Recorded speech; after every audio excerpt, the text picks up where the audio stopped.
ஜெய் சர்க்குருநாதா. இன்றைக்கி ஒரு உயர்ந்ததான நன்னாள்.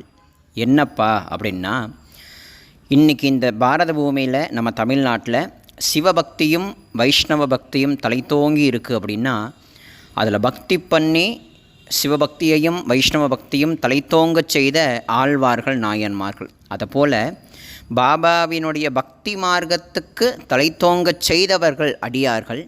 அந்த அடியார்களில் ரொம்ப அற்புதமான ஒரு அடியவரும் நம்மளுடைய பிவி நரசிம்ம சுவாமிகள்.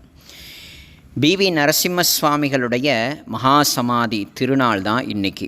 அதாவது அக்டோபர் மாதம் 19ஆம் தேதி 1956 வருஷம்தான். அதாவது இன்றைய நாள் அக்டோபர் 19 இல்லையா, அவர் மகா சமாதி எய்த ஒரு உன்னதமான திருநாள்.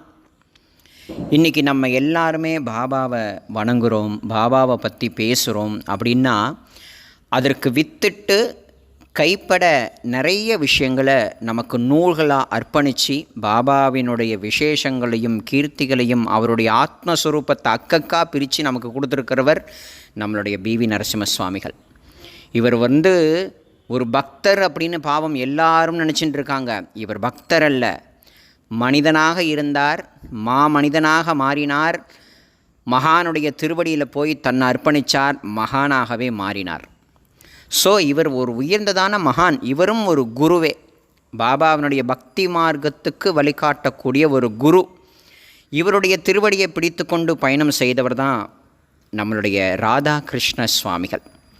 ராதாகிருஷ்ண சுவாமிகள் பிவி நரசிம்ம சுவாமிகளே கத்தின்னு வாழ்ந்தார். அவருக்கு உயர்ந்ததான கதி சத்குரு சாய்நாதர் கொடுத்தார். அதுபோல் இன்றைய அளவு நமக்கு பிவி நரசிம்ம சுவாமிகளை பற்றின நிறைய தகவல்கள், அதே மாதிரி குருநாதர் பற்றின நிறைய தகவல்கள் கிடைக்கிது. அப்படின்னா அதற்கு வித்திட்டவர்கள் பாபாவினுடைய அங்கித குழந்தைகளான பக்தர்களான ரேகே மகராஜ், அடுத்து அவஸ்தி மகராஜ். இவங்க 2 பேரும் தான் ரொம்ப முக்கியமானவங்க.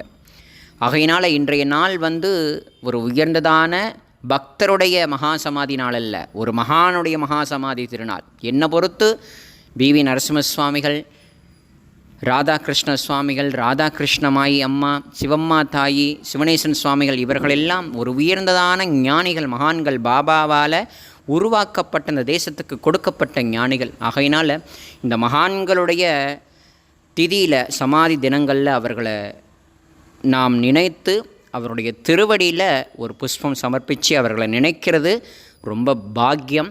அதனால் எல்லாரும் நினைத்து அவருடைய திருவடியை வணங்குங்க. சாய்ராம்.